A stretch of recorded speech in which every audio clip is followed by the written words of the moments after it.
Hi hello అందరికీ నమస్కారం. Welcome to our channel. నేను ఆదిత్య. నారా లోకేష్ యువగలం పాదయాత్రలో చెప్పినటువంటి రెడ్ బుక్ అనే అంశం అధికారంలోకి వచ్చిన తర్వాతకి అప్పటి ప్రజాప్రతినిధులు అంటే వైఎస్ఆర్సీపీ పాలనలో ఉన్నప్పుడు అప్పటి ప్రజాప్రతినిధులు ఎవరైతే ఉన్నారో ఈ రెడ్ బుక్ అనే అంశం ఇప్పుడు వారికి వణుకు పుట్టిస్తుందంటూ ఒక వార్త అయితే నెట్టింట చక్కర్లు కొడుతోంది.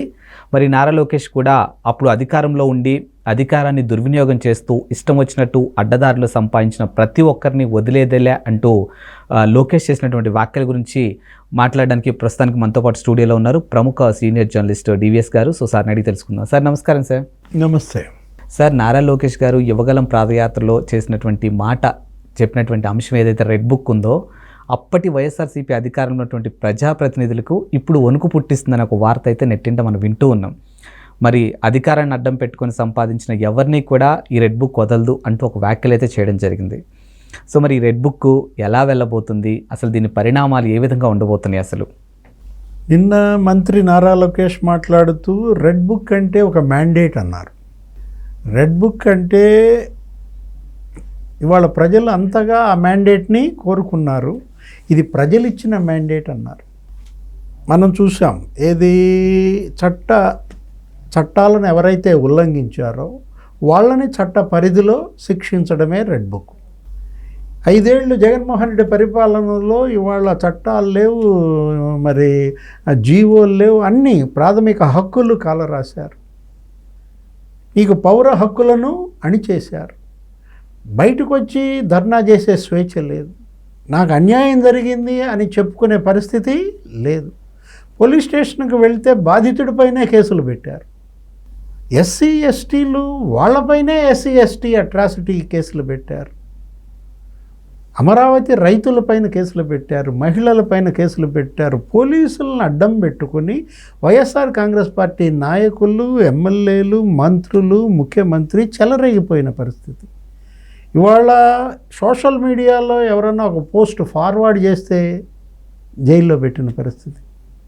ఇప్పుడు ఎల్జీ పాలిమర్స్లో వాళ్ళ బాధితులకే అండగా ఉండటం కోసం రంగనాయకమ్మ పోస్ట్ ఫార్వర్డ్ చేస్తే ఆమెను సిఐడి కార్యాలయాన్ని పిలిపించి వేధించారు. జర్నలిస్టులను వేధించారు. మీడియా పైన మరి అణిచేశారు. ఇలాంటి పరిస్థితుల్లో అతను రెడ్ బుక్ అన్నాడు. ఎవరు? నారా లోకేష్. అతను ఒక చేతిలో రాజ్యాంగం పట్టుకున్నాడు, ఇంకో చేతిలో రెడ్ బుక్ పట్టుకున్నాడు. రాజ్యాంగాన్ని అమలు చేయమని డిమాండ్ చేశాడు. అసెంబ్లీ అయ్యే హక్కు నాకుంది, నేను నమ్మిన దాన్ని ప్రచారం చేసుకునే స్వేచ్ఛ నాకు అంబేద్కర్ ఇచ్చాడు. ప్రజల్లోకి నేను వెళ్తుంటే నన్నెవరు మీరు ఆపటానికి అని ప్రశ్నించాడు. ఆపారు. నీకు స్టేజీ ఎక్కనివ్వలేదు, మైకు లాక్కున్నారు. స్టూల్ మీద మాట్లాడితే స్టూల్ కూడా లాగేసుకున్నారు. అతన్ని మైకు లాక్కోవటమే కాదు, ఆయన సౌండ్ వెహికల్ని సీజ్ చేశారు. వాళ్ళపైన కేసులు పెట్టారు. ఆయనతో పాటు నడుస్తున్నటువంటి యువగళం కార్యకర్తల పైన. మీరు రాజ్యాంగాన్ని పాటించండి, రాజ్యాంగంలో ఉన్న నిబంధనలు, హక్కులు వాటిని మీరు అమలు చేయండి అంటే మరి పోలీసు ఈ విధంగా ప్రవర్తిస్తే ఏం చేస్తాడు? అప్పుడు రెడ్ బుక్ తీశాడు. అంటే రెడ్ బుక్ వేరు, రాజ్యాంగం వేరు కాదు, రెండిటి ఆత్మ ఒకటే అన్నమాట. పాదయాత్రలో లోకేష్ రెడ్ బుక్, ఇవాళ ప్రజలు తెలుగుదేశం, జనసేన, బీజేపీని నీకు ప్రభంజనంలాగా గెలిపించారు. అంటే బాధితుల పాలిట ఇవాళ అదొక రక్షణ కవచం. ఏది? రెడ్ బుక్ అనేది. బీసీ, ఎస్సీ, ఎస్టీ, ముస్లిం, మైనార్టీలందరినీ అణిచేశారు కదా, అందరిపైన తప్పుడు కేసులు పెట్టారు కదా. మరి వాళ్ళందరికీ ఇదొక రక్షణ కవచం. ఏది? Red book. అందుకే అతను అంటోంది మ్యాండేట్ అని. నేను రెడ్ బుక్ అన్నాను, రెడ్ బుక్ చూపించి నడిచాను, ప్రజలు మమ్మల్ని అందరినీ గెలిపించారు. అంటే ప్రజా తీర్పు ఇవాళ రెడ్ బుక్ అమలు చేయమంటాను. ప్రజలు కోరుకున్నది ప్రజాస్వామ్యం. ప్రజలు ఏది కోరితే అది చేయాల్సిన బాధ్యత పాలకులపైన ఉందన్నమాట. రెడ్ బుక్ అంటే అంత భయపడాల్సిన అవసరం ఏంటి? మీరు చట్టాలను పాటించినంతకాలం, మీరు అన్యాయం చేయనంతకాలం భయపడాల్సిన అవసరం లేదు. నారా లోకేష్ నిన్న కూడా ఏం చెప్పాడు? చట్టాలు ఉల్లంఘించిన వారిని చట్ట పరిధిలో శిక్షించేదే రెడ్ బుక్. ఆ ఒక్క సెంటెన్స్లోనే నీకు అర్థం ఉంది. అది ఎవరిని శిక్షిస్తుంది?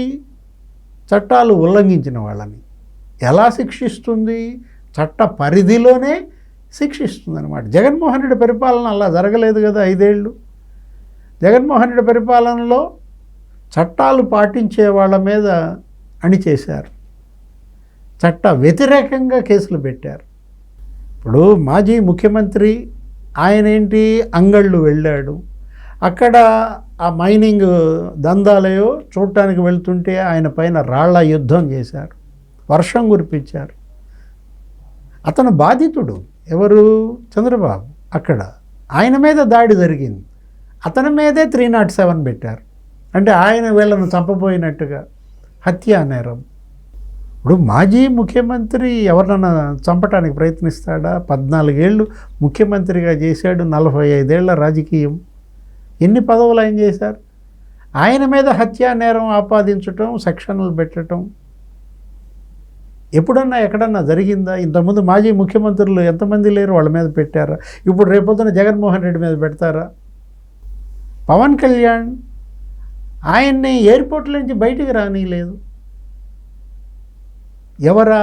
కమిషనర్, అప్పటి సిపి. అతను హోటల్కి వెళితే హోటల్లో నిర్బంధించారు. కనీసం కారులో వెళ్తుంటే అతను కారులో ఎదురొచ్చిన అభిమానులకి అభివాదం చేస్తుంటే ఆ చెయ్యి కూడా లాగేశారు, పక్కనే సీట్లో కూర్చున్న పోలీస్. ఎంత అణిచివేత, ఎంత మరి అమానుషం. ఇప్పుడు లోకేష్ పాదయాత్రకు అడుగడుగున అడ్డంకులు పెట్టారు. అరే 2560 మంది తెలుగుదేశం వాళ్ళ మీద కేసులంట, 202 జనసేన వాళ్ళ మీద కేసులు, అరెస్టులు. మీడియా పైన అణిచివేత ఏంటి? 3 ఛానళ్ళను అసెంబ్లీ ప్రసారాలు చేయటానికి వీల్లేదన్నారు, రానివ్వలేదు. అయ్యన్న పాత్రుడు స్పీకర్ అయిన తర్వాత కదా ఆ 3 ఛానళ్ళకి మళ్ళా వాటిపైన ఉన్న బ్యాన్ ఎత్తేసింది. ఇప్పుడు మీడియా మీదే కాదు, ప్రజా సంఘాలు, ఉపాధ్యాయులను ఎవరన్నా స్టేషన్కి పిలిపిస్తారా? ఒక టీచర్ స్కూల్కి వెళ్ళాలంటే ఆ టీచర్కి అటు ఇటు 2 పోలీసులను కాపలా పెడతారా? ఇది కదా చట్ట ఉల్లంఘన అంటే. ఇది ఇలా చేసిన వాళ్ళని చట్ట పరిధిలో శిక్షిస్తారు. ఇంతవరకు అసలు ఆ బుక్ ఓపెన్ చేయలేదంటాడు లోకేష్. వీళ్ళేమో 2 నెలలుగా గగ్గోలు పెడుతూనే ఉన్నారు, red book open, red book open, red book open. అసలు ఏదో రెడ్ బుక్ రాజ్యాంగం అంటారు.